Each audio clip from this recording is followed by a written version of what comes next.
बिहारी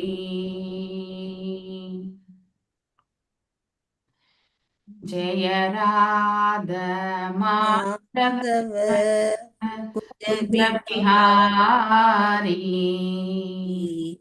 जय राधा माधव कुंज बिहारी जय गोपी जनवल्लभा गिरिवरदारी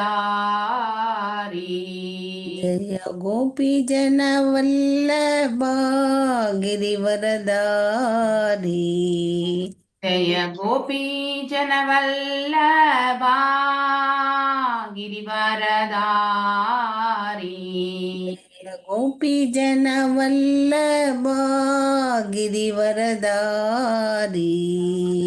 यशोदनन्दन व्रजजनरञ्जन यशोदनन्दन व्रजजनरञ्जन यशोदनन्दन व्रजजनरञ्जन यशोदनन्दन व्रजजनरञ्जन यमुनदीरावनचारी यमुनदीरावनचारी यमुनदीरावनचारी यमुनदीरावनचारी जय राध माधव कुंज बिहारी जय राधा माधव कुंज बिहारी हरे कृष्ण कृष्ण कृष्ण हरे हरे हरे राम राम राम हरे हरे हरे कृष्णा कृष्ण कृष्ण हरे हरे हरे राम राम राम हरे हरे हरे कृष्ण कृष्ण कृष्ण हरे हरे हरे राम राम राम हरे हरे हरे कृष्णा कृष्ण कृष्ण हरे हरे हरे राम राम राम हरे हरे ओम नमो भगवते वासुदेवाय ओम नमो भगवते वासुदेवाय ओम नमो भगवते वासुदेवाय ओम नमो भगवते वासुदेवाय ओम नमो भगवते वासुदेवाय ओम नमो भगवते वासुदेवाय नारायणं नमस्कृत्यां नारायणं नमस्कृत्यां नरं चैव नरोत्तमं नरं चैव नरोत्तमं देवीं सरस्वतीं व्यासं देवीं सरस्वतीं व्यासं तपो जयामुदीरयेत् ततो जयमुदीरयेत् नष्टप्रायेषु अभद्रेषु नष्टप्रायेषु भद्रेषु नित्यां भागवत सेवया नित्यं भागवत सेवया भगवत्य उत्तमश्लोके भगवत्तमश्लोके भक्तिर्भवति नैस्तिके भक्तिर्भवति नैष्ठिके So reading from Bhagavatam, fourth canto. இப்போ நான் 21வது ஸ்லோகம் சொல்லணுமா 20வது ஸ்லோகம் சொல்லணுமா 21 சொல்லணும், மற்ற எக்ஸ்பிளனேஷன் பண்ணணும், 22 பண்ணணும். 22 படிக்கணும் இல்லையா? படிக்கணும் படிக்கணும் இல்லை மாதாஜி, படிச்சாச்சு. 22 படிச்சிட்டீங்களா? சரி, ஓகே. அப்ப நான் படிச்சேன். 21 22 படிச்சாச்சு. ஓகே. அப்ப என்ன பண்ணுங்க, 23 24 25 எல்லாம் சின்ன சின்னதாவே இருக்கு. ஓகே, நீங்க இல்லை சின்னதுதான். ஆமா, இனிமே வர்றது எல்லாமே சின்னதுதான். ம். ஓகே, 23 வாசிங்கோ. मैत्रेय उवाच इति प्रसीदेशा राजन् अन्यश्च भगवत्कथाः श्रावयित्वा ब्रह्मलोकं ययौ स्वायम्भुवो मुनिः। यस् मैत्रेय उवाच इति प्रसेदसौ राजन्न अन्यश्च भगवत्तदा श्रावयित्वा ब्रह्मलोकं ययौ स्वयम्भुवो मनुः। மைத்ரேயக உவாச்ச மைத்ரேயர் கூறினார், பிரதேசர்கள், ராஜன் ஓ அரசனே, அந்யா மற்றவர்கள், மேலும் பகவத்கதா முழுவதும் கடவுளோடு தொடர்புடைய சரிதங்கள், சராவைத்யா உபதேசித்த பின் பிரம்மலோகத்திற்கு யயௌ திரும்பிச் சென்றார். ஸ்வயம்புவ பிரம்மதேவனின் புதல்வர், முனிகி மாமுனிவர். மொழிபெயர்ப்பு பொருளுரை ஸ்ரீல பிரபுபதாக்கு ஜெய். மைத்ரேய மாமுனிவர் தொடர்ந்து கூறினார், அன்பு மன்னன் சுதுரனே, பிரம்மதேவனின் புதல்வரான ஸ்ரீ நாரத முனிவர் இவ்வாறு முழுமுதற் கடவுளின் அனைத்து உறவுகளை பற்றியும் பிரசேதர்களுக்கு விளக்கி கூறினார். அதன் பின்னர் அவர் பிரம்மலோகத்திற்கு திரும்பிச் சென்றார். பொருளுரை: ஒரு தூய பக்தனிடமிருந்தே ஒருவன் முழுமுதற் கடவுளை பற்றி கேட்டறிதல் வேண்டும். பிரசேதர்கள் முழுமுதற் கடவுள் மற்றும் அவர் பக்தர்களின் செயல்களை பற்றி அறியாத நாரத முனிவர் வாயிலாக கேட்டறியும் நல்வாய்ப்பினை பயனை பயன்பற்றனர். No problem. ஜெயந்தி மாதாஜி அடுத்த ஸ்லோகம். அபி தன்முக நிர்யாதம் யசோ லோகம் அலாபஹம் ஹரே நிசம்ய தத்பாதம் தயாந்தஸ்தத் தத்கதிம் யயூஹு. ஹரே கிருஷ்ண மாதாஜி. தே அபி தன்முக நிர்யாதம் யசோ லோகமலாபகம் ஹரே நிசம்ய தத்பாதம் தஸ்தத்கதிம் யயூஹ.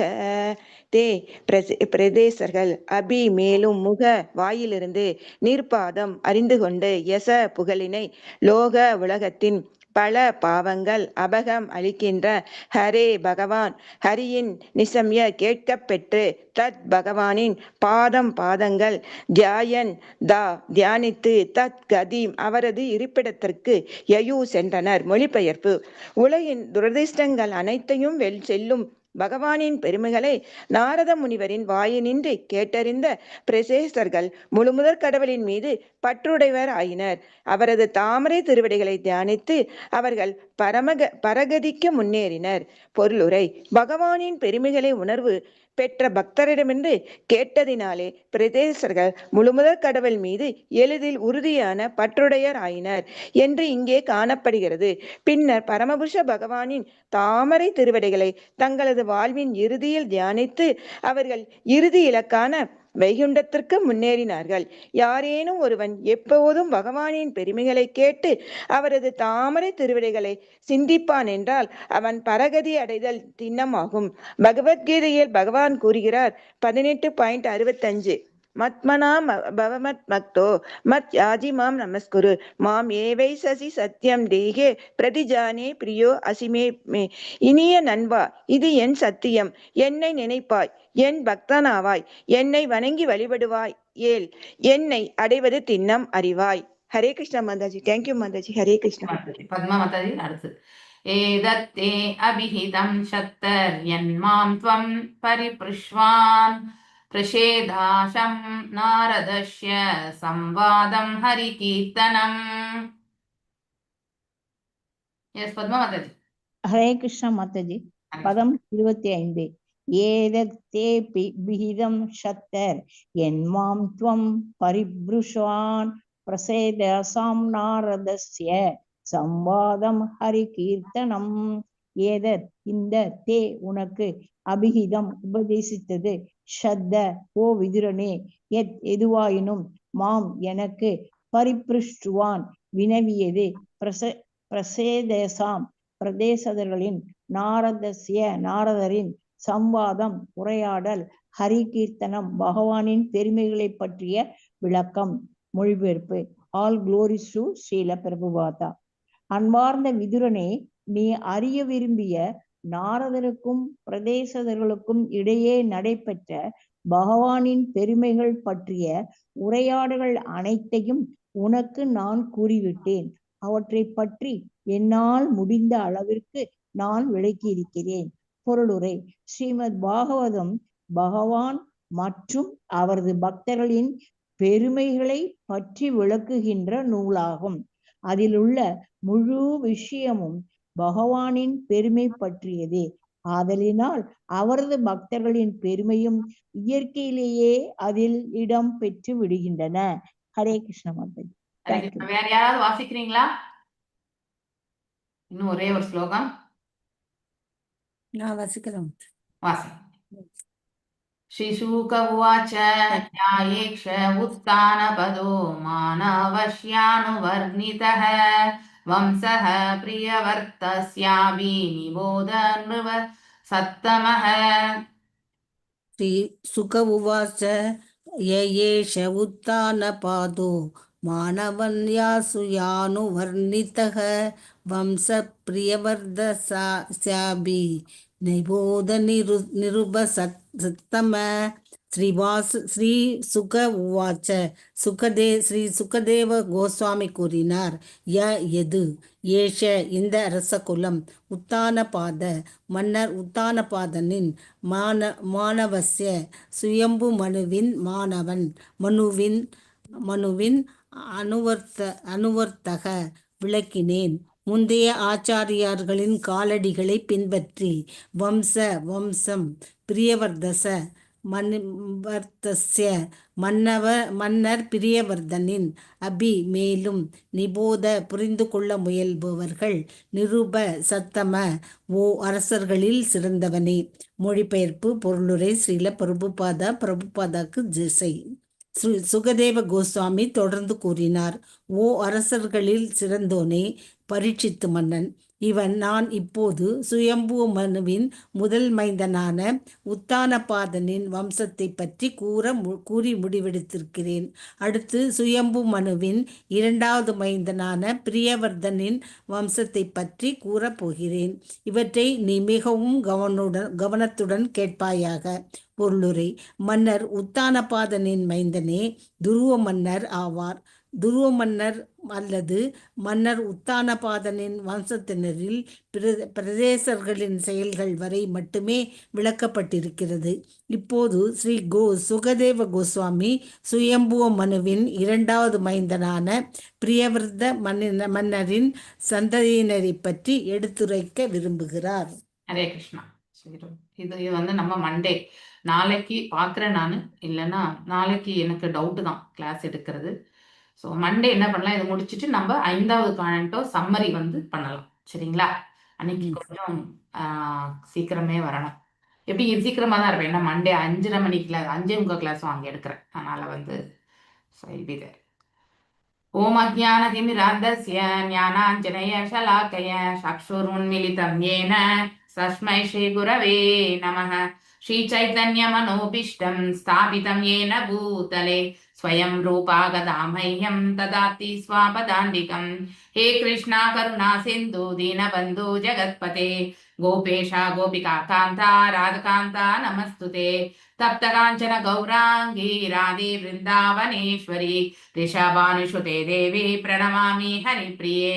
வாஞ்சகல்பதாரூப்யஸ்ச கிருபா சிந்துபேவ ச பதீதானாं பாவனேभ्यो வைஷ்ணவேभ्यो நமோ நமः.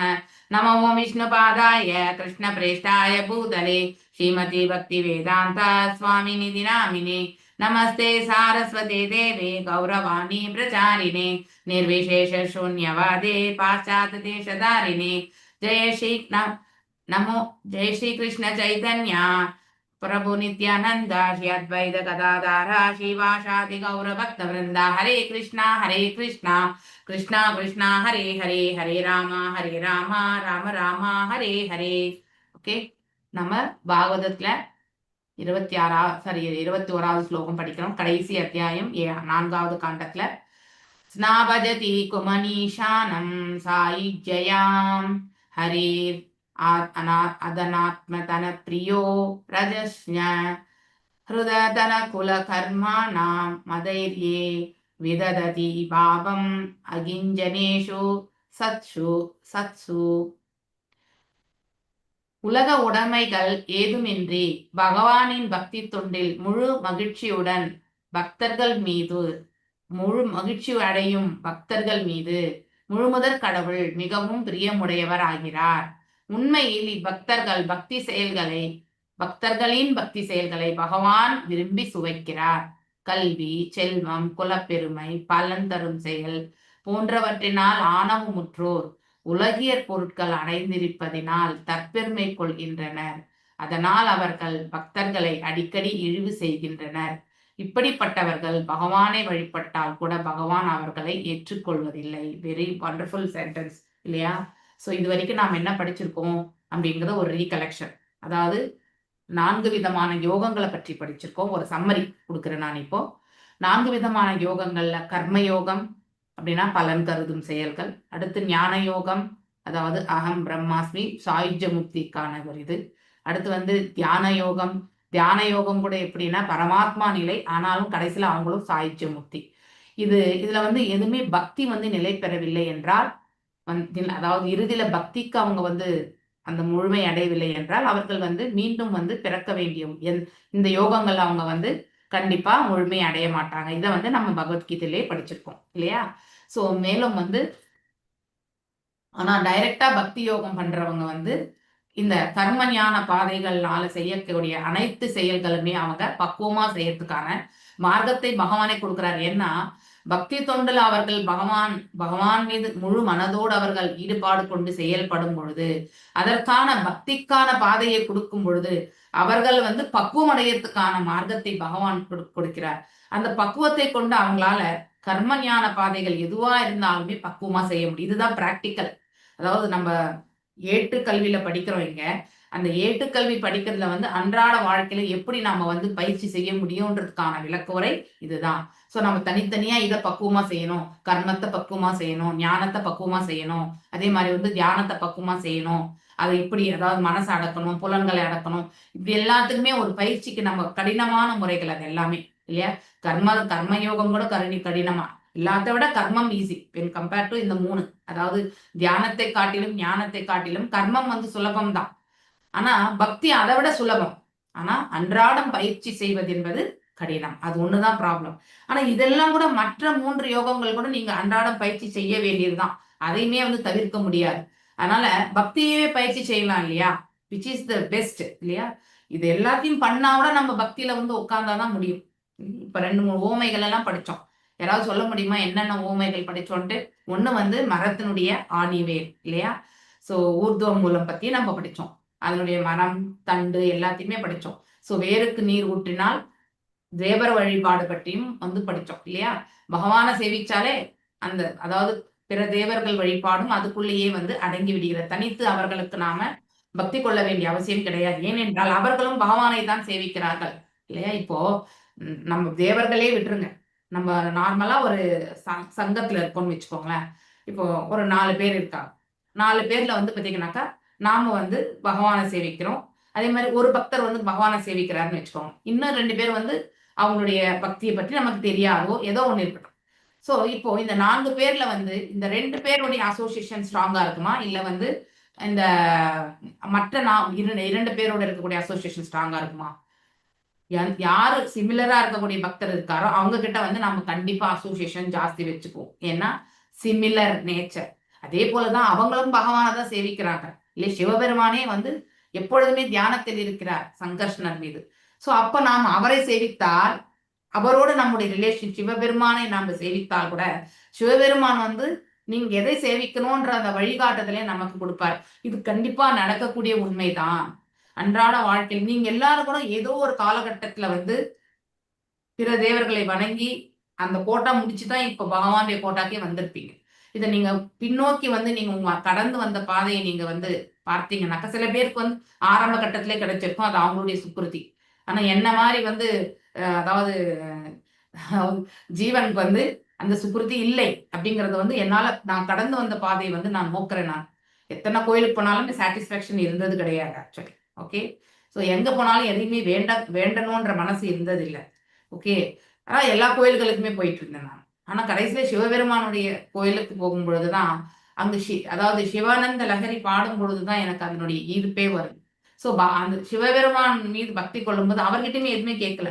ஆனா அதுக்கப்புறம் தான் நான் இந்த பக்தி பாதைக்கே வந்தேன். அப்படின்னா அதாவது சூக்ஷ்மமாக நமக்கு இந்த பாதையை காட்டுகிறார்கள் வைணவர்கள் என்பதை நாம தெரிஞ்சுக்கணும். ஓகே, நாம பண்ற பக்தி கிரேட் கிடையாது. ஆனா நமக்குன்னு வழி நடத்துதல் வருது இல்லையா, தேவர்கள் கூட நமக்கு வந்து வழி நடத்துறாங்க அப்படிங்கறத வந்து பார்ப்போம்.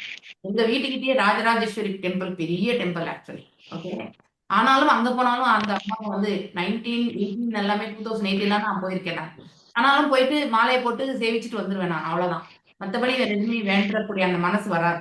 மேபி பிகாஸ் இந்த சேச்சுரேஷன்ன்றது வந்து ஒவ்வொருத்தருக்கும் ஒவ்வொரு நிலையில வரும். உங்களுக்கு முன்னாடியே வந்திருக்கலாம், இல்ல இன்னொருத்தருக்கு பின்னாடி வரலாம். ஒவ்வொருத்தருக்கும் இந்த அனுபவம் தான். ஸோ எனக்கு மட்டும் கிரேட் அனுபவம்னு நான் சொல்லலை. This is the practicality. நம்ம அன்றாட வாழ்க்கையில நிகழ்ந்த நிகழ்வுகளை நாம அசை போட்டு பின்னோக்கி போனோம் என்றால் நாம் எப்படி இந்த இயக்கத்துக்கு வந்தோன்றதுக்கான அந்த கனெக்டிவிட்டியை நம்ம வந்து எடுத்துட்டு வரணும். கடைசியில நான் வந்து சேவிச்சது வந்து சிவபெருமானம் தான். ஸோ அப்ப அந்த சிவானந்த லகரியில தான் எனக்கு அந்த மனசு லயிச்சது. ஸோ இன்றைக்கு கூட அந்த சிவானந்த லகரி பாடும் பொழுது ஸோ மனசு லயித்து சிவனை வந்து அவரை பாடும் பொழுது அவருடைய அருள் வந்து கண்டிப்பாக பகவானை சேவிக்கிறதுக்கான மார்க்கத்தை காட்டுவார் அப்படிங்கிற ஒரு எண்ணம் தான் வருது.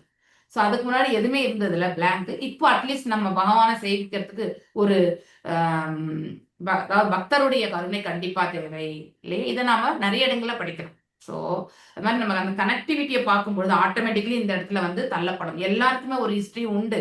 அதே மாதிரி நீங்க எல்லாரும் கூட உங்களுடைய பாதையை கடந்து வந்த பாதையை நீங்க அசை போடணும். எவ்வாறு இங்க வர்றதுக்கான மார்க்கம் கிடைச்சது, அதுக்கு முந்தைய உங்க இதுல வந்து நீங்க என்னெல்லாம் பண்ணீங்க, எந்த நோக்கத்தை கொண்டு பண்ணீங்க, அதுதான் முக்கியம். ஓகே, அந்த அந்த நோக்கம் இருந்துதான் நாம இதுல வந்து எவ்வளவு ஈடுபாடு சுலபத்துல அடைய முடியும்னு சொல்ல முடியும். அப்ப வந்து ஃபுல் அண்ட் ஃபுல் ஒன்லி நம்ம வந்து ஃப்ரூட்டிவ் ஆக்ஷனுக்காக பண்ணியிருந்தோம்னா இப்போ நாம அதுல இருந்து வெளியே வர்றது கொஞ்சம் காலம் எடுக்கும், நிறைய காலமே எடுக்கும். ஆனா அப்பயுமே நம்ம பெருசா எதுவுமே கேட்காம இருந்திருந்தா இப்ப நமக்கு சுலபத்துல வந்து இந்த மார்க்கத்துல போறதுக்கு வந்து வழி கிடைக்கும். அவ்வளவுதான். இது ஒன்லி த நோக்கம் தான் முக்கியம். ஓகே, அதனாலதான் பக்தி என்பது நம்ம வந்து நம்ம கடந்து வந்த பாதையை நோக்கணும். சோ நம்முடைய நோக்கம் என்ன, பக்தினால நம்ம என்ன அடையணும் அப்படிங்கறத வந்து தெரிஞ்சுக்கணும். ஆன்மீகத்துல நம்ம வந்து முன்னேற்ற பாதைக்கு செல்லணும். பகவான் திருவடிகளை மினிமம் சேரணும். பகவானை புகழ் ஆரங்களை பாடணும். 10 பேருக்கு பகவானை பற்றி எடுத்துரைக்கணும். அவருடைய செயல்பாடுகளை வந்து பேசணும், கேட்கணும். சிரவணம், கீர்த்தனம், இது 2 தான் முக்கியம். பகவான் எதற்காக இந்த பிரபஞ்சத்திற்கு வரார் சொல்லுங்க? பக்தர்களை ரட்சிக்கிறதுக்கு. அதே மாதிரி அதர்மத்தை அழிப்பதற்கு, தர்மத்தை நிலைநிறுத்துவது. இது நம்ம பகவத்கீதையில படிக்கிறோம் இல்லையா, அது மெயின் கூற்றுகள் தான், நான் இல்லைன்னு சொல்லல. ஆனா பாகவதம் வாசிக்கும் பொழுது நம்ம ஐ திங்க் செகண்ட் ஸ்லோகா இல்லையா, அதாவது சம்பந்தம், அபிதேயா, பிரயோஜனம், முதல் 3 ஸ்லோகங்கள் முதல் காண்டத்துல நம்ம படிக்கிறோம் இல்லையா. அதுல அந்த முதல் 3 ஸ்லோகத்துல வந்து சொல்லப்படுறது எதுனா, ஒரு கொஸ்டின் வரும் இல்லையா, தேவகியினுடைய கருவுல வந்து எதற்கு பகவான் வந்து அப்படிங்கிற ஒரு கொஸ்டின் இல்லையா. அந்த கொஸ்டின் வரும்போது நம்ம வந்து நிறைய காரணங்கள் இருக்கும். தேவகி தாயார் வந்து அதாவது அவர் பகவான் அதற்கு வந்து பகவான் வந்து அவருடைய இதுல வந்து கரு அதாவது அவங்களுடைய கருவுல வந்து தோன்றினார் அப்படிங்கிறது எல்லாமே நம்ம படிக்கிறோம். ஆனா உண்மையிலே பகவான் எதற்காக தோன்றுகின்றார் என்றால் பக்தர்கள் வந்து அவரை பற்றியான அவருடைய கருணையை வந்து நமக்கு கொடுக்கணுன்றதுக்காக, மேலும் நாம அவரை எண்ணுதல் மற்றும் அவருடைய புகழ் பாடுதல், இதற்காகத்தான் பகவான் வருகிறார். அந்த புகழ் பாடுவதால் என்ன ஆகுனாக்கா நாம தூய்மை அடைகின்றோம். நாம தூய்மை அடைந்தால்தான் நாம அவரிடத்துல போக முடியும். அதற்காக தான் பகவான் வர்றார், வேற எதுக்காகவும் இல்லை. இது ஒரு கூற்று ஆக்சுவலி. இதெல்லாமே வந்து ஒரு சீனியர், அதாவது பாத்தீங்கன்னாக்கா இந்த குரு பரம்பரால வந்திருந்த, அதாவது மகாராஜாக்களுடைய அவங்களுடைய உணர்தலை வந்து சொல்லிட்டு போயிருக்காங்க. அதுல ஒரு மகாராஜா சொன்ன கருத்து தான் இது. ஓகே, சோ அப்படி நம்மளுடைய நன்மைக்கு தான் பகவான் வர்றார். அவருக்கு எதுவுமே நன்மை கிடையாது இந்த இடத்துல, அவருக்கு எதுவும் தேவையும் கிடையாது. சோ நம்மள மாதிரி தவறு விழுந்த ஆத்மாக்களை வந்து கரை சேர்க்கறது தான் அவருடைய பொறுப்பு. சோ இந்த மாதிரி ஒரு குணாதிசயங்கள் வந்து பக்தர்கள் வந்து கல்டிவேட் பண்ணணும்னாக்கா ஃபர்ஸ்ட் ஆஃப் ஆல் அவங்க என்ன பண்ணணும்ன்றதுல வந்து ரொம்ப கிளியரா இருக்கும் இல்லையா. இல்லைன்னா நான் வந்து 10ஓட 11 அத்தோட இது ஒண்ணு நான் வந்து பக்தி பண்ணேன்னாக்கா நம்ம ஸ்டார்டிங் பாயிண்ட்ல தான் உட்காந்துருக்கோம். கிளியர் கட்டா நாம் என்ன செய்யணும்ன்றது தெரிஞ்சுக்கணும் நம்ம ஃபர்ஸ்ட். ஓகே, எதற்காக இதை ஆற்றுகின்றோம், எதற்காக இது வந்து ரெக்கமெண்டேஷன் பண்ணல அப்படிங்கிறதுமே நம்ம தெரிஞ்சுக்கணும். தேவ வழிபாடு மட்டுமே நம்ம பண்ணிட்டு இருந்தோம்னா நம்முடைய பக்தியினுடைய அந்த நோக்கம் பாத்தீங்கன்னாக்கா இலக்கு வந்து டைல்யூட் ஆயிடும். ஸோ அதாவது நம்ம வந்து எல்லாத்தையுமே பண்ணிட்டு இருக்கோம். அவங்களுக்கு ரெஸ்பெக்ட் கொடுக்கணும், ஆனா அவங்கள சேவிக்கும் பொழுது கூட இறைவனை எண்ணியே நம்ம சேவிக்கணும். ஓகே, ஸோ அந்த ஒரு பாவத்தை வந்து, ஏன்னா அவங்களுடைய ஹிருதயத்திலுமே பகவான் இருக்கிறார், அவரை சேவிக்கக்கூடிய மனசை நமக்கு கொடுக்கும்படி அவங்க கிட்ட கேட்கணும். ஸோ இந்த ஒரு பாவம் மட்டும் இருந்தாலே போதும். ஆட்டோமேட்டிக்கலி நம்ம வீட்டுல வழி வழியா சிலதெல்லாம் நம்ம விட முடியாது இல்லையா, அது செய்யும் பொழுது இந்த ஒரு பாவத்தை கொண்டு நாம செய்யணும். ஓகே, அதையுமே நம்ம விடாம வந்து இப்ப செய்யறதுக்கான காரணம் வந்து நம்ம பிள்ளைங்க அதையும் செய்யாம விட்டுட்டாங்கன்னா கஷ்டம் இல்லையா. ஒருவேளை நம்ம வீட்டுல எல்லாருமே கிருஷ்ண உணர்வுனா அது செய்ய வேண்டிய அவசியமே கிடையாது. That is the highest. அந்த மாதிரி வந்து பிளெஸிங்ஸ் இருக்கிற குடும்பம் வந்து ரொம்ப ரொம்ப குறைவு. அனைவருமே வீட்டுல கிருஷ்ண உணர்வோடு இருக்கிறது வந்து மிக மிக குறைவு. ஸோ நம்மள மாதிரி இருக்கக்கூடியங்க துர்பாகியசாலிகள் எல்லாம் இருக்கும் இல்லையா நம்ம. ஸோ நமக்கு எல்லாமே ஒருத்தர் தான். ஸோ அதை புரிஞ்சுக்கக்கூடிய சக்தி இருக்கவங்களையுமே மிக மிக குறைவு நம்மளை சுற்றி இருக்கவங்க இல்லையா. அப்ப நாம என்ன பண்ணணும், அதிலுமே அவங்க வந்து பகவானை சேவிக்கணும்ன்ற அந்த இதை வந்து நாம சொல்லி கொடுக்கணும், ரொம்ப முக்கியம். ஸோ சொல்றது நம்முடைய கடமை. அவங்களுடைய மனசுல வந்து பகவான் சென்று அவங்க வந்து செயல்படுத்தணும்ன்றத வந்து அவர்கிட்ட அவருடைய திருவடிகளை நம்ம விடணும். ஸோ பக்தி என்பது நமக்கு சொல்லணும். ஆனால் இப்ப இத்தனையுமே நம்ம பக்தியை பத்தி படிச்சோம் இல்லையா. ஆனா இப்ப பக்தி அற்றவர்கள் செய்யக்கூடியது என்னது அப்படின்னாக்கா, பக்தி என்ற பெயர்ல வந்து நம்ம பலன் கருதும் செயல்கள், புலனுகர்ச்சிக்காக வந்து செய்யக்கூடிய செயல்கள் எல்லாமே வந்து வீணானது. அவங்க மீண்டும் மீண்டும் வந்து இந்த பிறவி எடுத்துட்டு வந்துகிட்டே தான் இருப்பாங்க, அவங்களுடைய கர்ம பலனுக்கு ஏற்றவாறு அப்படிங்கறது வந்து பார்க்கணும். சில பேருக்கு அதிகமான கல்வி படிச்சா கர்வம் என்பது உண்டு, சில பேருக்கு நிறைய செல்வத்தை சேர்த்தா கர்வம். இதெல்லாமே இயற்கையில இருக்கக்கூடிய. சில பேருக்கு நாம ஒரு பெரிய குடும்பம், இன்னைக்கு கூட நம்ம ஊர்ல வந்து வாழ்ந்து கெட்ட குடும்பங்களை பத்தி பேசுவாங்க இல்லையா பெரியவங்க. ஸோ அவ்வளோ பெரிய, அதாவது ஒரு சமஸ்தானமா. இப்போ எங்களுடைய அப்பா சைட்லயே பார்த்தீங்கன்னாக்கா ஒரு 100 ஏக்கர் இருந்த ஒரு ஃபேமிலி உண்டு. ஸோ அந்த ஊர்லயே வந்து பார்த்தீங்கன்னாக்கா ஒரு ஜமீன்தார் மாதிரி இருந்திருக்காங்க எங்க ஃபேமிலியிலே. எனக்கான பெரியப்பா ஃபேமிலி வரணும் ஆக்சுவலி. ஓகே, ஆனா அவ்வளோ 100 ஏக்கர். இப்போ அந்த அவங்க இருந்த வீடே பார்த்தீங்கன்னாக்கா பாழடைஞ்சு அந்த வீட்டுல வந்து விளக்கேற்றுறதுக்கு கூட ஒருத்தருமே கிடையாது. ஓகே, ஸோ அந்த மாதிரி ஒரு சுச்சுவேஷன்ஸ். இந்த மாதிரி அதாவது வாழ்ந்து கெட்ட குடும்பம் அப்படின்லாம் சொல்லுவாங்க இல்லையா. அப்போ அவங்களுக்கு அந்த இன்றைக்கு கூட அவங்க வீட்டுல வந்து எவ்வளவு சமஸ்தானமா எத்தனை வேலைக்காரங்க வந்து வேலை செஞ்சாங்க, அவ்வளோ பெரிய தோட்டம் துறவு. ஆனா இன்னைக்கு எதுவுமே இல்லாத ஒரு சூழ்நிலை அப்படிங்கிறது வந்து சொல்லப்படுகிறது. ஸோ குலப்பெருமையே ஒரு அகந்தையாகும் இல்லையா. அதே மாதிரி பலன் தரும் செயல்கள் போன்றவற்றினால் ஆணவமுற்று இதெல்லாம் பண்ணும் பொழுது நம்ம இந்த கல்வியில வந்து சிறந்து இருக்கும் பொழுதோ, செல்வத்துல சிறப்பாக இருக்கும் பொழுதோ, இல்ல குலப்பெருமையில, இப்ப பாண்டவர்கள் எடுத்தீங்கன்னா குலப்பெருமை இல்லையா எக்ஸாம்பிள். அது மாதிரி பலன் தரும் செயல்கள் வந்து இல்லாம, பலனை எதிர்பார்க்காமலையும் அனைத்தும் இறைவனுக்கு எத் கரோஷி எத் அஷ்னாசி எத் ஜுகோஷி ததாஷி எத் தபசேஷ கௌந்தேய இல்லையா மத் குருஸ்வா தத் அர்ப்பணம். தத் அர்ப்பணம் அப்படின்னு சொல்லிட்டு அவருக்கு சர்வம் கிருஷ்ணார்ப்பணம் அப்படின்னு சொல்லிட்டு நினைச்சுட்டு நாம வந்து செய்தோம் என்றால் நம்ம கிட்ட நிறைய கல்வி ஞானம் இருந்தாலும் அகம்பாவம் வராது. அதே மாதிரி வந்து செல்வம் இருந்தாலும் அகம்பாவம் வராது. குல பெருமையே இருந்தாலும் வந்து, ஏன்னா இந்த குலத்துல நம்ம பிறந்திருக்கோம், ஆனா இதுதான் நித்தியமானதுன்றது கிடையாது நமக்கு. இந்த ஜீவன் எத்தனையோ உடல்களை ஏற்றுக்கொண்டு வந்திருக்கிறது இல்லையா. அடுத்து இந்த பிறவி எடுக்கும் பொழுது இதே மாதிரி குலத்துல பிறப்போன்றதுக்கான கேரண்டியும் கிடையாது. அதனால இந்த தற்காலிகமான இந்த குலப்பெருமைக்கு நாம அடிமையாக கூடாது, அதை நாம உணர ஆரம்பிக்கணும். அப்ப ஆட்டோமேட்டிக்கலி ஆணவம் என்பது, இந்த பிறப்பு என்பதே எல்லாருக்குமே ஒன்றுதான். இந்த இடத்துல அவன் கர்மத்தை ஏத்த மாதிரி இந்த இடத்துல பிறந்திருக்கான், அவ்வளவுதான். சோ அதனால இதுல வந்து பெரிய சிறப்பா சொல்லிக்கிறதுக்கு ஒண்ணுமே கிடையாது. இந்த உலகத்துக்கு வந்தவங்க எல்லாருமே வந்து பாவிகள் தான் இல்லையா. தவறு இழைத்தால்தான் இங்க வந்திருக்கோம் நம்ம, இல்லைன்னா நம்ம இங்க வர வேண்டிய அவசியமே கிடையாது இல்லையா. அதை உணர்ந்து நாம் இறைவனுக்கு தொண்டாற்றும் பொழுது மீண்டும் அவரிடத்துல செல்வதற்கான மார்க்கம் நமக்கு கிடைக்க பெறுகிறது. சோ அந்த ஒரு நோக்கத்தை தான் நாம வந்து எப்பவுமே பயிற்சி செய்யணும் இல்லையா. சோ இதெல்லாம் இருந்தாக்கா கண்டிப்பா வந்து நாம, அதாவது அகங்காரத்தை தான் நாம வளர்த்துக் கொள்வோம். அதனால் பக்தர்களை அடிக்கடி இழிவு செய்கிறார். அப்படிப்பட்டவர்கள் வந்து அவனுக்கு பொழப்பே இல்லப்பா, 24 மணி நேரம் ஏதோ பண்ணிட்டு இருக்கான் இல்லையா. சோ கோயிலு குளம்னு சுத்திட்டு இருக்கான், அவனுக்கு பொழப்பே இல்லப்பா.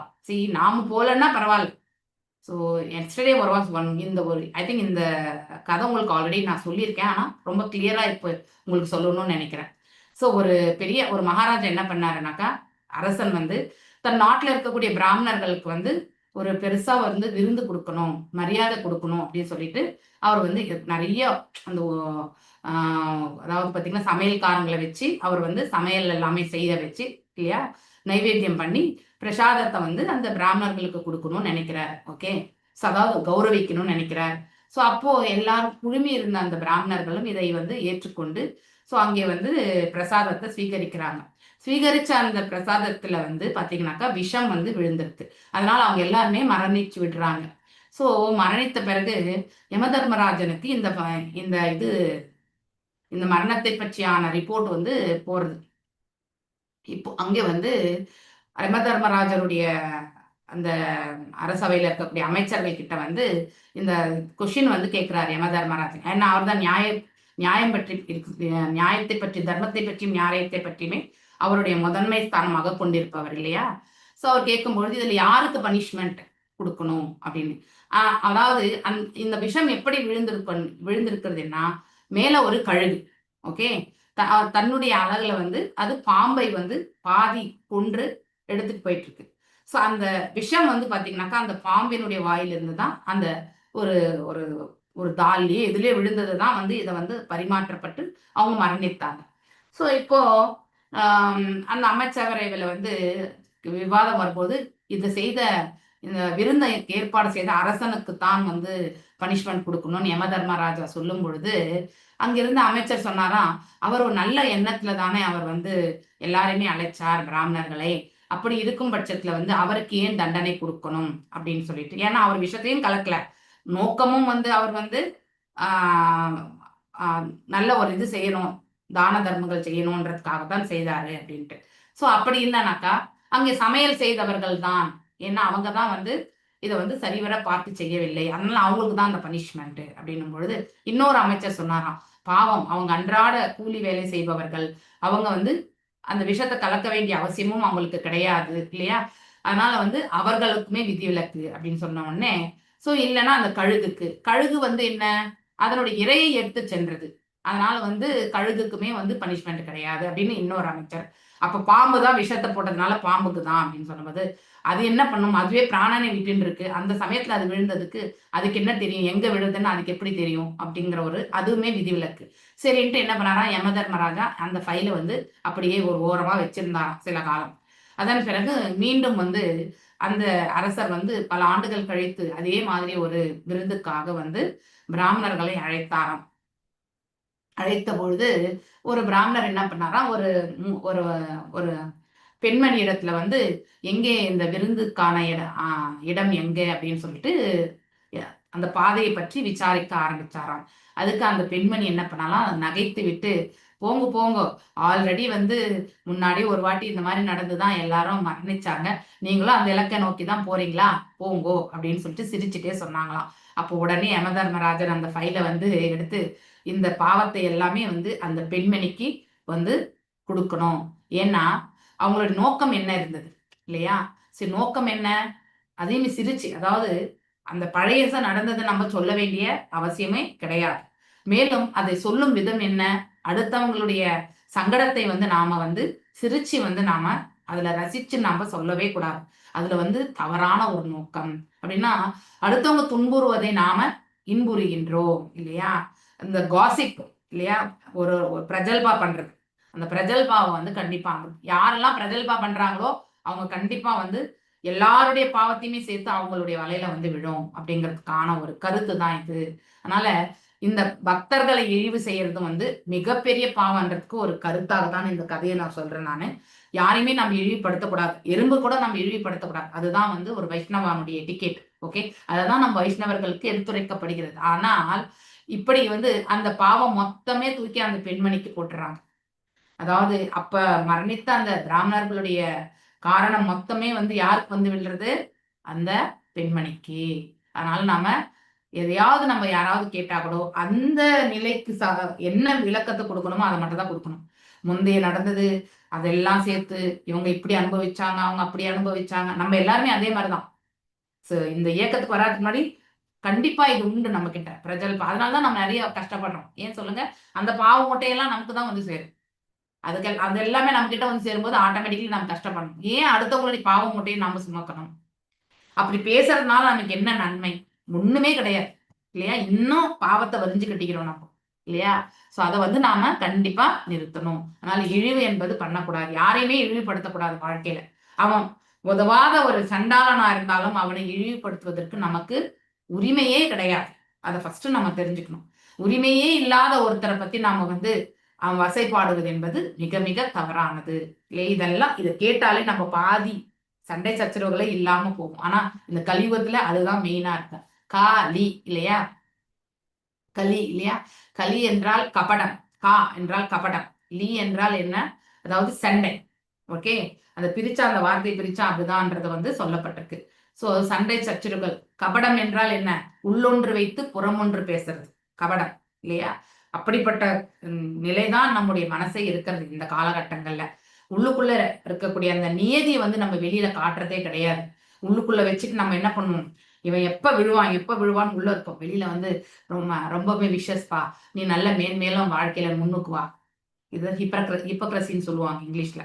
அதாவது உள்ளொன்று வைத்து புறமொன்று பேசுறது இல்லையா? மனதார வந்து நாம யாருக்குமே வந்து ஒரு வாழ்த்து சொன்னோம்னா அது பன்மடங்கு வந்து நமக்குமே வந்து நன்மை சேரும்.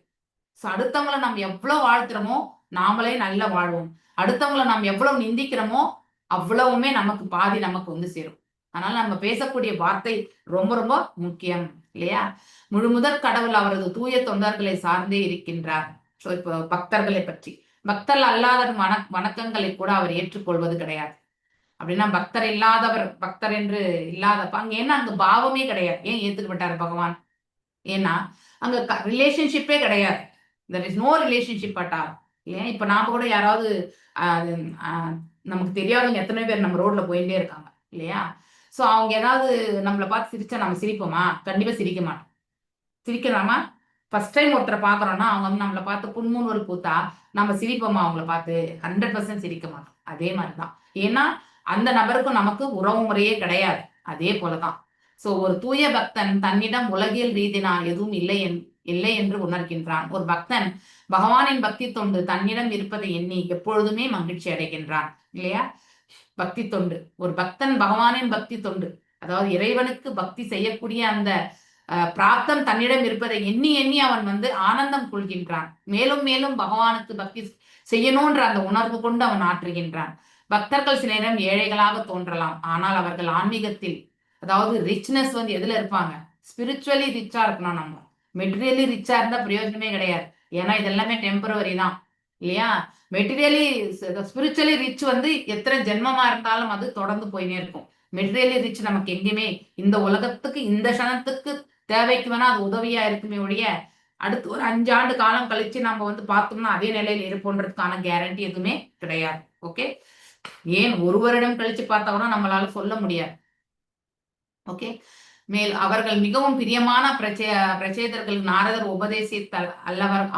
உபதேசித்தல் அல்லவர்களாகின்றனர். இது போன்ற பக்தர்கள் குடும்பம், சமுதாயம், நட்பு, குழந்தை போன்ற பற்றுகளிலிருந்து விடுதலை பெற்றவர்களாவர். உலக உடைமைகள் அனைத்தின் மீதும் உள்ள பாசத்தினை அவர்கள் ஒழித்து விடுகின்றனர். அதாவது மோகத்தை வந்து ஒழித்து விடுகிறார்கள். எல்லோரிடத்திலும் அன்பு, மோகம் வேறு. அன்பு என்பது நமக்கு எல்லாருக்கும் கொடுக்கணும்னு தோணும். ஓகே, அனைவரிடத்துல பகிரணும்னு தோணும் இல்லையா? அதே மாதிரி அன்பு என்பது என்னன்னாக்கா அடுத்தவங்க நமக்கு இதை செய்தே ஆகணும்ன்ற அந்த எதிர்பார்ப்புகள் இருக்காது இல்லையா? அந்த அட்டாச்மெண்ட் எல்லாம் இருக்காது. சோ கொடுக்கலனாலும் பரவாயில்ல அப்படிங்கிற ஒரு நிலைக்கு வரும். ஆனா மோகம் அப்படி கிடையாது இல்லையா? மோகம் வந்து என்ன பண்ணும்? நமக்கு வந்து வேணும், இதை அவங்க தந்தே ஆகணும், இதை அடைஞ்சே திரணும் இல்லையா? சோ அப்ப இந்த பிரபஞ்சத்துல நான் தான் ஆளணும் இல்லையா? இதுல நான் தான் உயர்வானவனா இருக்கணும். இதெல்லாமே வந்து மோகம் ஆக்சுவலி. ஓகே, சோ அவர்கள் பகவானின் திருவடி தாமரைகளை அடைக்கலம் பெற்றிருப்பதனால் எப்பொழுதும் மகிழ்ச்சியுடன் இருக்கின்றனர். சோ எங்கே நாம நம்முடைய கதி எங்க இருக்கு அப்படிங்கறத ஃபர்ஸ்ட் புரிஞ்சுக்கணும். நம்முடைய கதி வந்து இறைவனுடைய திருவடிகள் என்றால் அதற்கு மேற்பட்ட ஆனந்தம் வேற எந்த ஸ்தானத்திலையுமே நமக்கு கிடைக்காது இல்லையா? ஏன் நம்ம சில சமயத்துல ஒரு 10 நிமிஷம் 15 நிமிஷம் கூட ஒரு போக்கஸ்டா பகவானை நம்ம சேவிக்கும் பொழுது மனசு ரொம்பவுமே ஆனந்தம் கொள்ளும் இல்லையா? அதை நீங்க யூ ஷுட் வேலிடேட். நீங்களே வந்து அதை வந்து செக் பண்ணணும். நம்ம எப்போ அதிகமா பக்தி பண்ணும் பொழுது ஆனந்தமா இருந்தோம் அப்படிங்கறத வந்து நீங்க அலசி ஆராய்ந்தீங்கன்னாக்கா அப்போ போக்கஸ்டா பண்ணா எவ்வளவு ஆனந்தமா இருக்குன்றது அந்த டேஸ்ட்டை வந்து அப்படியே பிடிச்சிட்டு மேல போயிடணும். You should taste that actually. Higher taste. Okay, முழுமுதற் கடவுளினால் ஒருபொழுதும் அங்கீகரிக்கப்பட மாட்டான். அதாவது ஒரு நிமிஷம், எப்பொழுதும் மகிழ்ச்சியுடன் இருக்கின்றனர். முழுமுதற் கடவுளினால் ஒருபொழுதும் அங்கீகரிக்கப்பட மாட்டான். அதாவது பரமபுருஷ பகவான் தன் பக்தனுக்கு தீமை செய்பவர்களை ஒருபொழுதும் மன்னிக்க மாட்டார் என்று கூறலாம். பக்தர்களுக்கு யாராவது தீமை செய்தால் விடவே மாட்டாங்க. இதற்கு உதாரணம் வந்து யாரு சொல்லுங்க? உதாரணம் நம்ம படிக்கிறோம். பிரகலாதனுடைய அப்பா அம்பரீஷ மகாராஜன். அம்பரீஷ் மகாராஜா. அம்பரீஷ் மகாராஜ். அதே மாதிரி வந்து அஸ்வத்தாமனுக்கு வந்து தண்டனை கொடுத்தே ஆகணும்னு பகவான் சொன்னார் இல்லையா? எஸ், சிறந்த யோகா. ஏன்னா யாருமே சபிச்சதே கிடையாது பகவான். ஆனா அஸ்வத்தாமனை வந்து இன்னும் வாழ்ந்துட்டு தான் இருக்கான் சிரஞ்சீவியாவே. அவன் மரணத்தை வேண்டி வேண்டி காத்துட்டு இருக்கான் என்று சொல்லப்படுகிறது இல்லையா? சிறந்த யோக சித்தரான துர்வாச முனிவர் அததான் சொல்றார். அம்பரீஷ் மன்னரிடம் தவறிழைத்தார். மாமுனிவர் துர்வாசன் அதனால் பகவானின் சுதர்சன சக்கரத்தினால் தண்டிக்கப்பட்டார். அச்சிறந்த யோகி முழுமுதற் கடவுளை நேரடியாக அணுகிய போதிலும் அவர் மன்னிக்கப்படவில்லை. முக்தியை நாடி செல்பவர்கள் ஒரு தூய பக்தனுக்கு தவறிழைக்கும் விஷயத்தில் மிகவும் எச்சரிக்கையுடன் இருத்தல் வேண்டும் இல்லையா? ஸ்ரீயம் அனுஷிரா அனுசரதீம் தத் அர்தினஸ்ச விபதபதின் விபுதாம்ஷ யத்ஸ்வபூர்ணஹ நா பஜதி நிஜ பிருத்யவர்க தந்திரஹ கதம் அமும் உத்வித்ருஷ்யேத் புமான் கிருதஜ்ஞஹ. முழுமுதற் கடவுள் சுய நிறைவுடையவராகி விளங்கிய போதிலும் அவர் தமது பக்தர்களை சார்ந்தவராகவே இருக்கின்றார். எப்படி சார்ந்தவராக இருக்கின்றார்? எங்கே அன்பு இருக்கின்றதோ பகவான் அங்கே இருக்கின்றார் இல்லையா? தன்னையே நம்பி இருக்கக்கூடியவங்களுக்கு அவர்களுடைய பகவான் இருக்கின்றார். அதனால்தான் தீர்த்த தலங்கள்ல இப்படிப்பட்ட பக்தர்கள் வந்தால் பகவான் அவர்களோடே வரும்பொழுது அந்த தீர்த்த தலம் எல்லாமே புனிதம் அடைகின்றது. அவர் அதிர்ஷ்ட தேவதையான லக்ஷ்மி தேவியை பற்றியும் கவலைப்படுவது கிடையாது. அதுபோல லக்ஷ்மி தேவியின் கருணைக்காக அலையும் மன்னர்கள் மற்றும் தேவர்களை பற்றியும் அவர் கவலைப்படுவதும் கிடையாது இல்லையா? உண்மையில் முழுமுதற் கடவுளை வழிபடாத நன்றி மிக்க மனிதன் எங்கே இருக்கிறார் இல்லையா? அதிர்ஷ்ட தேவதையான லக்ஷ்மி தேவி அரசர்கள் உள்ளிட்ட அனைத்து லோகாயுத லக்ஷ்மி தேவினாலே சஞ்சலம் என்று சொல்லுவாங்க ஆக்சுவலி. ஏன்னா லக்ஷ்மி தேவி ஓரிடத்துல ஒரு சமயத்துல இருக்க மாட்டாங்களாம், போயிட்டே இருப்பாங்களாம் ஆக்சுவலி. ஓகே, சோ லக்ஷ்மி தாயார் ஏன்னா எந்த இடத்துல தான் வாசம் செய்யணுமோ அந்த இடத்துல சிறிது அந்த இடர்பாடுகள் வந்தாலும் லக்ஷ்மி தாயார் அந்த இடத்தை விட்டு நகர்ந்துருவார். அதனாலதான் பணம் என்பது லக்ஷ்மின்னு சொல்லுவாங்க. அந்த பணம் பாத்தீங்கன்னா நம்ம எல்லார்கிட்டயுமே வந்து நிரந்தரமா நிக்குதா? இப்போ ஒரு 10,000 டிரா பண்ணிட்டு வந்தேனாக்கா ஒரு 2-3 நாள் இருக்குமா? அவ்வளவுதான். ஏதோ செலவுகளுக்கெல்லாம் கொடுத்துட்டு நம்ம காலி பண்ணி பர்ஸை காலி பண்ணி அங்க போட்டுட்டு நம்ம உட்கார்ந்துருப்போம் இல்லையா? இது சஞ்சல் என்று சொல்லுவாங்க லக்ஷ்மி என்றால். ஏன்னா ஒரு இடத்தில் வந்து நிலை பெறுவது கிடையாது. சோ வானத்தில் உள்ள தேவர்களாலும் வழிபடப்படுகிறார். அவளது சேவை அவருக்கு தேவையில்லை என்ற போதிலும் லக்ஷ்மி தேவி முழுமுதற் கடவுளின் பின்னணியில் இருக்கிறார். பிரம்ம சமீதை கூறுகிறது, ஆயிரக்கணக்கான அதிர்ஷ்ட தேவதைகளால் முழுமுதற் கடவுள் வழிபடப்படுகிறார் இல்லையா? அதாவது சிந்தாமணி அந்த இதுலதான் வரும் அந்த ஸ்லோகம் வந்து. ஆனால் பரமபுருஷ பகவான் அவர்களது சேவைகளின் தேவையின்றே இருக்கிறார். அவர் எல்லாமே எதுக்காக? அவர் பகவான் இத்தனை கிடைச்சாலுமே அவர் ஆப்புலன்சியை விட அவர் வந்து பக்திக்கு தான், பாவத்துக்கு தான் அவர் வந்து ரொம்ப முக்கியத்துவம் கொடுக்கிறார். அவர் விரும்பினால் இது போன்ற அதிர்ஷ்ட தேவதைகளை கோடிக்கணக்கில் தனது ஆன்மீக சக்தியினால் படைத்துக் கொள்ள முடியும். அதே முழுமுதற் கடவுள் தமது அளவற்ற கருணையால் பக்தர்களை சார்ந்தவராகின்றார். அவர்கள் பக்தர் மீது பெருமை, அதாவது பிரேமை ஜாஸ்தி இல்லையா? சோ அதனால விலைக்கு வாங்கப்படுபவர் பக்தர்களால். எப்படி அர்ஜுனன் வந்து பகவானை விலைக்கு வாங்கினாரோ அது போல இவ்வாறு இறைவனால் அருள் செய்யப்படுவதற்கு ஒரு பக்தன் என்ன புண்ணியம் செய்திருக்கணும் இல்லையா? இட் இஸ் ரியலி இல்லையா? குச்சேலரை எடுத்துக்கலாம் இல்லையா? சோ ஒரு பிடி அவல்லையே அவங்க வீட்டை வந்து செல்வ செழிப்பு பண்ணிட்டார். சோ அங்க என்ன இருந்தது?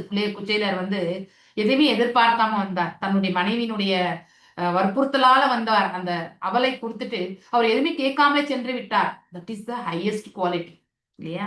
நீங்க நாராயணத்துல கூட ஐ திங்க் எத்தனாவது 86வது தசகம் அது எனக்கு தெரியல, 82 86 தசகம்ல அந்த குச்சேலர்.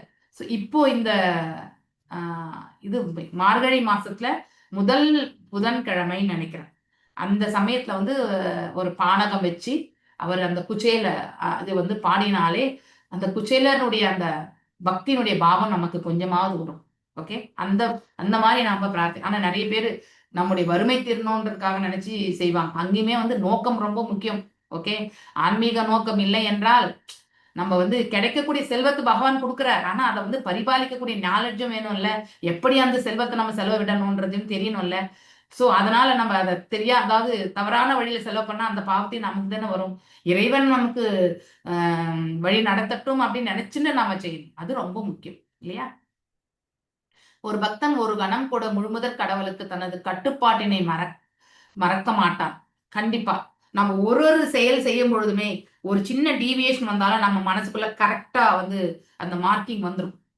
இதை நான் நிறைய வாட்டி அனுபவிச்சிருக்கேன். நான் சமையல் செய்யும் பொழுதே டக்குன்னு ஏதாவது ஒண்ணு போட்டுருவோம் இல்லையா? அது போடக்கூடாது இல்லையா அப்படின்னு ஒரு நினைப்போம் இல்லையா? அதாவது இதை இப்படி பண்ணி போட்டுக்கணும் இல்லையா? ஆல்ரெடி அலசி வச்சிருந்தாலும் இன்னொரு முறை அலசி நம்ம நீட்டா பண்ணணும், இல்ல ரின்சிங் பண்ணி பண்ணிருக்கணும், அர்ஜென்ட்டா நம்ம பண்ணிருப்போம் இல்லையா? அதெல்லாமே நமக்கு அது அழகா வந்து மனசுல வந்து சொல்லும். சோ இதுதான் பக்தனுடைய பாவம் இல்லையா? சோ பக்தன் வந்து எப்பவுமே என்ன பண்ணுவான், ஒரு சாதாரண பக்தனுக்கே இது நல்லா தெரிய வரும். தன்னுடைய தவறுகளை புரிந்து கொள்ளக்கூடியவன் தான் பக்தனை ஃபர்ஸ்ட். ஓகே, ஸ்ரீல விஸ்வநாத சக்கரவர்த்தி தாகுரார் பரமபுருஷ பகவானும் அவரது பக்தர்களும் ரசஜ்ஞ, முற்றிலும் உன்னத ரசம் நிரம்பிய. ரசம் என்றால் என்ன? உறவு முறை, ரிலேஷன்ஷிப். ஓகே, அதை நம்ம ஞாபகம் வச்சுக்கணும். ரசம் என்றால் வேற ஏதோ பெரிய ஆனந்தம் நினைச்சுக்க கூடாது. நம்ம ரசம் என்றால் உறவு முறை. ஓகே, பரமபுருஷ பகவானும் அவரது பக்தனும் ஒருவர் மீது மற்றொருவர் கொண்டிருக்கும் பற்றானது உலகளாவியதாக கருதப்படக்கூடியதன்று இல்லையா? கண்டிப்பா கிடையாது. இது ஒரு உன்னத உண்மையாகவே எப்பொழுதும் இருக்கிறது. 8 வகையான உன்னத மெய் மறத்தல்கள் நம்ம படிச்சிருக்கோம் இல்லையா? அதாவது மெய் சிலிர்த்து போறது இல்லையா? கண்ணுல தாரதாரியா தண்ணி வர்றது எல்லாமே உங்களுக்கு ஞாபகம் இருக்கு இல்லையா? சோ நம்ம வந்து நம்ம கண்ட்ரோலே பண்ண முடியாது. தானா தண்ணி வந்துட்டே இருக்கும் இல்லையா? பரவச நிலையில ஆமா, போயிடுவோம். அப்புறம் மூர்ச்சையாக இதெல்லாமே உண்டு. சோ அந்த பரவச நிலை, அதுதான் பாவ, அனுபாவ, ஸ்தாயி, பாவ இதெல்லாமே வந்து நம்ம படிச்சிருக்கோம் ஆல்ரெடி. அந்த 8 நிலைகளை வந்து நீங்க பார்த்துக்கணும். ஓகே, இவை அனைத்தும் பக்தி ரசாமிரதத்தில் விளக்கப்பட்டிருக்கு. உயிர் மற்றும் பரமபுருஷ பகவான் நிலையினை அறியாதவர்கள் அவர்களிடையே இருக்கும் பரஸ்பர பற்றினை உலக சக்தியின் படைப்பு என்று கருதுகின்றனர் இல்லையா? இயற்கை நம்மளை படைச்சதுன்னு நினைக்கிறோம். அந்த இயற்கையே வந்து ஆளக்கூடியவர் அவர் அப்படிங்கறது வந்து நம்ம புரிஞ்சுக்கணும். உண்மையில் இப்பரஸ்பர பற்று பரமபுருஷ பகவான் மற்றும் பக்தரின் இயற்கையாக இருக்கிறது. இதனை உலகியலாக ஏற்றுக்கொள்ள முடியாது.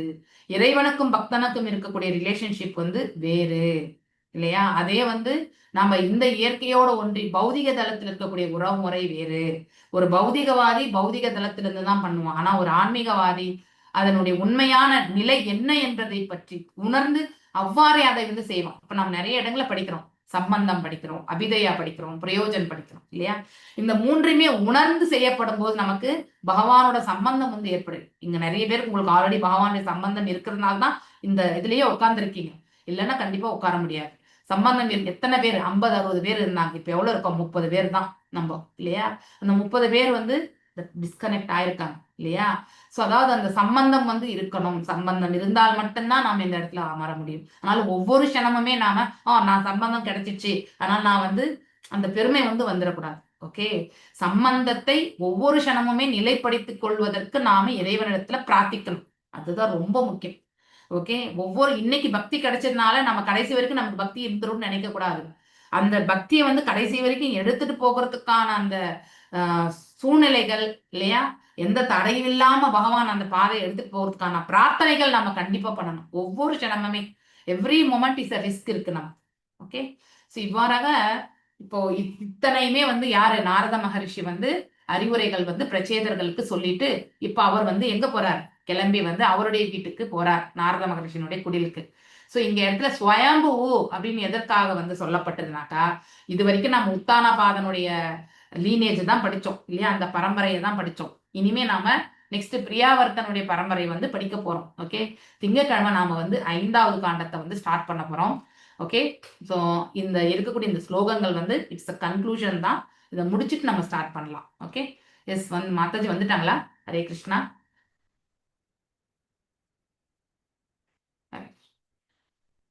ராதிகா மாதாஜி வந்திருக்காங்களா? கொஞ்சம் ஸ்லோகங்கள் இருக்கு மாதாஜி. 30 31 தான். இது ஒண்ணு அவ்வளவு அப்படின்னா நிறைய இன்ஃபர்மேஷன் கிடையாது. we can conclude அன்னைக்கு. ஓகே மாதாஜி, ஒரு டவுட் மாதாஜி. ம். எனக்கு வந்து இந்த பக்தி காண்டாக்கு வரணும்ட்டு நான் எவ்வளவோ ட்ரை பண்ணி பெங்களூர்ல இருக்கிறப்பெல்லாம் எவ்வளவோ கஷ்டப்பட்டேன். இப்ப நான் வந்து எங்க ஹோம் டவுன்ல இருக்கிறேன். இங்க சில வசதிகள்லாம் இருக்கு, இங்க சில இதெல்லாம் இருக்கு. ஆ, நான் வந்து இப்ப பக்தி காண்டால இருந்து கர்ம காண்டாக்கு மாறிட்டேன். ஆ, ஏன்னா என்னால பக்தி செய்யறதுக்கு இங்க எனக்கு அதாவது கர்ம காண்டம் இங்க எனக்கு முக்கியமா ஆயிடுச்சு. அங்க சமயக்காரங்க இருந்தாங்க, எல்லாம் வீட்டு வேலைக்கு எல்லாம் வந்துகிட்டு போயிட்டு இருப்பாங்க. யாருமே கிடையாது Mataji. I'm, am the only person to all the works. ஆ, இப்ப நான் வேலை பண்ணிட்டே தான் அதை கேட்டுட்டு இருந்தேன். ஆனா ஓகே. அங்க பெங்களூர்ல எனக்கு எந்த வேலையும் கிடையாது. ம், அப்போ நல்லா கேட்டுட்டு இருந்தேன். ம், எனக்கு வந்து இப்ப ஏன் நமக்கு பக்தி காண்டால இருந்து ஏன் நமக்கு கர்ம காண்டம் மிச்ச நேரத்துல நான் படிக்கிறேன் புக்கெல்லாம். ஆனா ம். இப்போ என்னால நிறைய எனக்கு கர்ம காண்டாக்கு தான் எனக்கு செய்ய வேண்டியது. ஏன்னா இது எனக்கு பொறுப்பு. இங்க யாரும் கிடையாது. நான் தான் செஞ்சு அத ஆகணும். நீங்க என்ன பண்ணுங்க, அத ஆ, நீங்க பகவானே இத நீங்க எனக்கு இந்த கடமை குடுத்துருக்கீங்க. ஆ, இந்த பலன்கள் அனைத்துமே உங்களோடது தான். ஓகே. அதான். இது அவ்வளவு நினைச்சுன்னு நீங்க செய்யுங்க. அந்த அந்த செயல் மீது உங்களுக்கு வந்து ஒரு கனெக்டிவிட்டியே இருக்காது. நீங்க செய்வீங்க. அந்த செயலை வந்து ஒரு டிட்டாச்மெண்டோடு செய்யறதுக்கான மனப்பக்குவம் உங்களுக்கு கிடைக்கும். அப்போ உங்களுக்கு இது மேலேயே ஈடுபாடு வந்து அப்படியே நிக்கும். இது this is how இப்ப நம்ம நான் வந்து அந்த மாலை செய்யறப்போ இப்ப நான் வேலை செஞ்சுட்டு இருக்கதால அந்த மாலையை என்னால யூஸ் பண்ண முடியல. ஏன்னா ஓகே. நான் வேலை செஞ்சுக்கிட்டே இருக்கேன். இப்ப கூட்டுறதுல இருந்து கோலம் போறதுல இருந்து பால் வாங்குறதுல இருந்து எல்லாம் ஃபுல் நான் தான் மாதாஜி. சமையல்ல இருந்து. அப்போ நான் வந்து அந்த 16 முந்தி வந்து அரை மணி நேரத்துல கிட்டு கிட்டு கிட்டுன்னு முடிச்சிடுவேன் 16 ரவுண்டு. நான் ம். மணிமேகலை மாதாஜி கிட்ட கூட சொன்னேன், மாதாஜி இப்ப என்னால அந்த மாலையை எடுக்க முடியல, எனக்கு சரியா ஏதாவது வந்துகிட்டே இருக்கு, விசிட்டர்ஸ் வராங்க, அதனால எல்லாம் முடியல. இது வந்து உங்ககிட்ட கேட்கணும்ட்டு மாதாஜி எனக்கு. நீங்க அர்லி மார்னிங் 4 மணிக்கு எழுந்து மங்களாரத்தி மாதாஜி முடிச்சு நான் 3:30 எழுந்திருக்கிறேன் மாதாஜி. அப்ப முடிச்சிருங்க அத. முடியல. 3:30 எழுந்திருக்க முடியும். முடியல. நீங்க ப்ரிஃபரன்ஸ் கொடுங்க. நீங்க அதுக்கு முக்கியத்துவம் கொடுங்க. 40% அதுதான். ஓகே. மாதாஜி நீங்க ஒரு ஆளுக்கு எவ்வளவு வேலை மாதாஜி இருக்கும்? ஒரே ஒரு பர்சன் தானே நீங்க. இல்ல அவங்களுக்கு அங்க ஊர்ல என்னென்ன ப்ராப்ளமோ நமக்கு தெரியாது இல்லையா? யார் யார் வருவாங்க போவாங்க. ஊர்ல எல்லாமே வந்து 10 பேர் வந்துட்டு போயிட்டே இருப்பாங்க. டிஸ்டர்பன்ஸ் ஊர் கதை ஆமா, இதெல்லாம். எப்பவுமே பெல் சவுண்ட் கேட்டுட்டே இருக்கும். அதுதான். மைத்ரே உவாச். ஓகே. நம்ம இது ஒரு 2 ஸ்லோகம் ராதிகா மாதாஜி வந்தா சொல்லுங்க. ஓகே. ஸ்ரீ மைத்ரே. மாதாஜி இன்னும் ஒரு டவுட் மாதாஜி. ம், இன்னைக்கு வந்து அந்த 6th கண்டால பிரபுஜி எடுத்தாங்க. என்னன்னா நம்ம இண்டிபெண்டே நம்ம கிடையாது, எல்லாமே நம்ம இறைவனோட இதுதான் அப்படின்னு சொல்றாரு இல்லைங்களா? ஆமா, ஆமா. இண்டிபெண்டே கிடையாது. அதாவது இப்போ ஒரு மரத்தால செஞ்ச ஒரு பொம்மை தன்னால ஒண்ணும் செய்ய முடியாது. Correct, correct. அதோட இது இருந்தாதான் செய்ய முடியலாம் சொன்னாரு. இப்போ ம். அவர் ஏங்க நமக்கு கெடுதல் எல்லாம் சொல்லி கொடுக்குறாரு? யாரு? இறைவன் தானே செய்ய சொல்றாரு. அப்ப எல்லாம் செய்யறதெல்லாம் அவர் தானே. இல்ல நம்மளால அவர் என்ன ஒண்ணும் சொல்லி முடியாதுன்னு கொடுக்குறாரு? நீங்க சொல்றாங்கல்ல. அதாவது உங்களுடைய குணம் பிறக்கும் பொழுது ஒரு குறிப்பிட்ட குணத்துக்கு நீங்க வந்து ஆளாகப்படுவது முந்தைய ஜென்ம கர்ம பலன்களால. அந்த குணத்தினால நீங்க வந்து 3 குணங்கள் தான் உங்களை செயல்படுத்த வைக்கிறத ஒழிய பகவான் செயல்படுத்த வைக்கிறது இல்ல. ஆனாலும் அதை மீறியுமே அவர் வந்து உள்ளுக்குள்ள இருந்து நமக்கு ஒரு உணர்வு சொல்லும். ஃபார் எக்ஸாம்பிள் ஒரு ஃபர்ஸ்ட் டைம் திருடுறதுக்கு போறான்னு வச்சுக்கோங்களேன் ஒரு திருடன். ஓகே. அவனுக்கு திருடு செஞ்சது அவனுக்கு பழக்கம் இல்ல. ஆனா அவனுக்கு உள்ளுக்குள்ள ஒரு உணர்வு தோணும். இது தவறுன்னு. ஆனாலும் அவனுக்கு இப்ப இச்சை என்னன்னா அத வந்து எப்படியாவது நம்ம வந்து இந்த சங்கடத்துல இருந்து போகணுமோ, இல்ல வந்து இத அடைஞ்சே தீரணுமோன்னு இருக்கும். அத எடுத்துட்டு பிறகு பார்த்தீங்கன்னாக்கா, அதுவே வந்து பிற்காலத்துல சகஜமாயிடும் அவனுக்கு. இல்லையா? ஆனா ஆரம்ப ம். கட்டத்துல நமக்கு ஒரு உணர்வு வருதா? தவறு செய்யும்பொழுது, அது யார் நமக்கு உள்ளுக்குள்ள இருந்து அட்வைஸ் பண்றது? பகவான் தான். ஓகே. அதையும் தாண்டி நம்ம ஆசை என்ன பண்றோம் நம்ப? ரஜோ குணத்திலயோ, தமஸ் குணத்திலயோ எடுத்துட்டு போயிட்டு நம்ம தவறு செய்றோம். அதுக்கப்புறம் பகவான் மேல சொல்றதுல என்ன பிரயோஜனம்? இல்லையா? சோ இத நாம உணர்ந்தறியணும். பகவான் எப்பவுமே நம்மள வந்து அப்ரூவ் குடுக்கறது கிடையாது. நாம அவர வந்து அப்ரூவ் குடுக்கக்கூடிய நிலைமைக்கு தள்ளி விட்டுறோம். இப்போ ஒரு வீட்ல வந்து அப்பா வந்து "இத செய்யாதடா" அப்படின்னு சொல்லுவாங்க. ஆனாலும் பையன் அடம் புடிச்சு கேட்கும்பொழுது, அப்பா அவருக்கு விருப்பமே இருக்காது. ஆனாலும் அத வாங்கி குடுத்திருப்பார். 10 வாட்டி சொல்லியிருப்பார். கேட்டிருக்க மாட்டான். அப்ப யாருடைய தவறு? பையனுடைய தவறா? அப்பாவுடைய தவறா? இத நாம புரிஞ்சுக்கணும். ஓகே. ஓகே. மைத்ரே மாமன்னர் தொடர்ந்து கூறினார், அன்பு மன்னன் விதுரனே, பிரம்மதேவனின் புதல்வனாம் ஸ்ரீ நாரத முனி இவ்வாறு சொல்லிட்டு அவருமே அந்த இடத்தை விட்டு அந்த பிரச்சேதர்கள் விட்டு கிளம்பி போயிடுறார். அதன் பின்னர் அவர் பிரம்ம உலோகத்திற்கு திரும்பி சென்றார். சோ இந்த பொருளுரையில வந்து ஒரு தூய பக்தனிடமிருந்தே ஒருவன் முழுமுதற் கடலை. சோ அதாவது நம்ம வந்து we have to hear from the pure devotee. இல்லையா? Even I am not qualified to sit in this asana. இருக்கிற உண்மை அதுதான். நான் எப்பவுமே அப்படி நினைச்சிட்டு தான். ஏன்னா என்ன என்ன கருத்துக்கள் இருக்கோ அது மட்டும் தான் சொல்லணும்ன்றது தான் நான் உட்காருவேனே தவிர, இது வந்து it is not the right thing. நம்ம இந்த இந்த இதுக்கு வந்து குவாலிஃபைட் கிடையாது. ஓகே. இந்த ஸ்தானத்துல வந்து பகவான் வந்து உட்கார வச்சிருக்கார். அதனால எல்லாத்தையுமே அவரே பேச வைக்கட்டும்ன்ற ஒரு சமயம். அத வந்து தான் மனசுல வச்சுட்டு நான் சொல்லணும்னு நினைப்பேன். ஆனா இந்த வியாசாசனத்துல உட்கார்றதுக்கு வந்து ஒரு பியூரிஃபிகேஷன் இருக்கு. இல்லையா? தூய நம்மகிட்ட எந்த கல்மிஷமுமே இருக்கக்கூடாது. அப்படிப்பட்டவர்கள் வந்து இருக்கக்கூடிய அமர வேண்டியது பகவத் ஞானத்தை பற்றி அனுபவம் பெற்றவங்க மட்டும் தான் இந்த ஆசனத்திலேயே உட்காரணும். ஓகே. ஸோ அப்படிப்பட்டவங்க கிட்ட இருந்து கேட்கும்பொழுது நமக்கு பியூரிஃபிகேஷன் வந்து கண்டிப்பாக நடக்கும். இந்த அசோசியேஷன் அப்படிங்கிறத வந்து நம்ம தெரிஞ்சுக்கலாம். பிரச்சேதர்களும் அதே மாதிரி தான் நாரத மகரிஷி கிட்ட இருந்து கேட்டு அவங்களும் நல்ல பயனை பெற்றார்கள். இதோட வந்து பிரச்சேதர்களுடைய கதை முடிஞ்சது. இனிமே வந்து உத்தானபாதன் முடிஞ்சதுன்னு பிரியவர்த்தன் வந்து தொடங்கும். நான் இதை இப்ப நிறுத்துறேன். ஏன்னா நானும் கிளம்ப வேண்டிய டைம் வந்தாச்சு. ஓகே, எங்க வரலீங்களா ராதிகா மாதாஜி? ஹரே கிருஷ்ணா வந்திருக்காங்க. ஹரே கிருஷ்ணா மாதாஜி. ஹரே கிருஷ்ணா மேம். சுப்பனி மேம். நீங்க வந்தா சொல்ல சொல்லியிருந்தேன் நான் ஆக்சுவலி. நான் எப்பவுமே வந்துட்டேன். But I thought since you are taking class I will not disturb. No. That's okay. That's okay. Fine. वाञ्छकल्पतारुभ्यश्च कृपा सिन्धुभ्येव च पतितानां पावनेभ्यो वैष्णवेभ्यो नमो नमः। अनंत कोटि वैष्णव वृंद की जय। नामाचार्य हरिदास ठाकुर की जय। हरे कृष्णा कृष्ण कृष्ण हरे हरे।